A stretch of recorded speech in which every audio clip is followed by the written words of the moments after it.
aujourd'hui je vais vous parler de ce qui m'a surprise en France en tant que japonais. J'habite en France depuis 5 ans, j'ai été surprise par beaucoup de choses parce que, comme vous savez, le Japon et la France ont des cultures très différentes et dans la façon de vivre, il y a plein de détails qui sont amusants d'un point de vue ou de l'autre. Je vais vous présenter 5 choses qui m'ont étonnée. Alors, c'est parti! La première chose, les gens sont pressés d'aider les gens qui sont des bagages lourds ou des poussettes dans les escaliers. Et aussi, quand une personne ouvre une porte, elle est la retienne pour la prochaine personne. C'est génial! Malheureusement, j'ai rarement vu cela au Japon. C'est la merveilleuse courtoisie française. La deuxième chose, les caissiers de supermarché s'assoient en travaillant. C'est normal pour vous, mais pas au Japon. Là-bas, les caissiers restaient debout en travaillant. Oui, c'est fatigant. Moi, je ne pense pas qu'il soit nécessaire de travailler debout. Mais au Japon, il y a l'idée que le client est roi. Et donc, les clients et les vendeurs ne sont pas égaux. Il y a beaucoup de politesse employée par les clients. Maintenant que je suis habituée au style français, donc quand je entrais au Japon, je suis étonnée du service japonais. L'exigence est très haute, donc le service est génial, mais je pense que c'est dur pour les employés. La troisième chose, quand je suis arrivée en France, que j'entendais des conventions en français, j'ai pensé qu'il s'agissait de disputes. Parce que la façon de parler un peu fort et de donner son avis me paraissait très directe. Je pense qu'il est bien vu de donner son avis en France.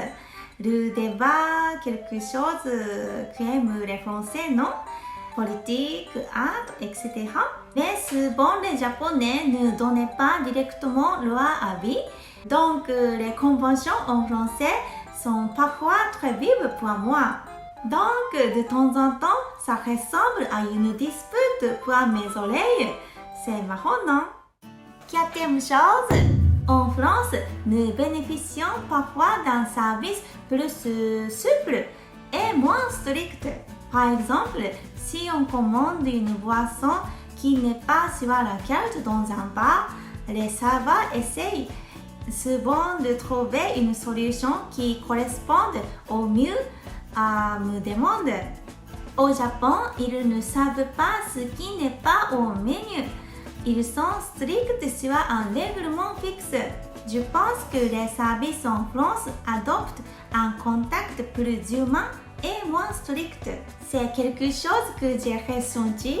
Une nuit d'hiver, j'étais très fatiguée et je me suis endormie dans mon dernier Transilien. Je me suis réveillée au terminus. Cette gare était très éloignée et il n'y avait rien pour entrer. Le chauffeur qui faisait le tour de Transilien est venu vers moi et il m'a demandé « Quelqu'un pourra venir vous chercher ?»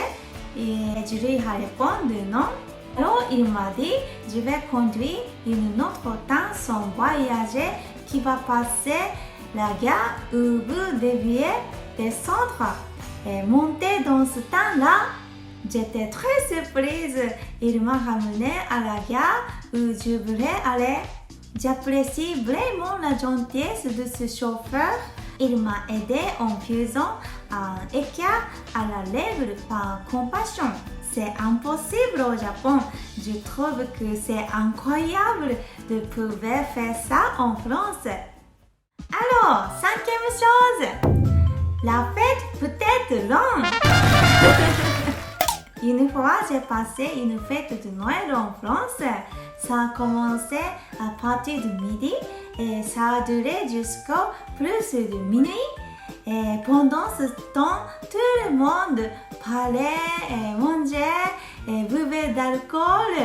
J'étais surprise parce qu'au Japon, on n'a pas l'habitude de faire des fêtes à la maison. En général, les Japonais buvaient et font la fête à l'extérieur. bière. En plus, japonais ne tient pas tous l'alcool. En France, c'est un autre niveau. Voilà, voilà, qu'en pensez-vous? C'était intéressant, non? Et dites-moi ce que vous en pensez dans les commentaires. Merci d'avoir regardé ma vidéo jusqu'à la fin. Et je vais faire une pause mes vidéos pendant 2 semaines. Et bonnes vacances les amis. À la prochaine vidéo. Bye bye, à bientôt.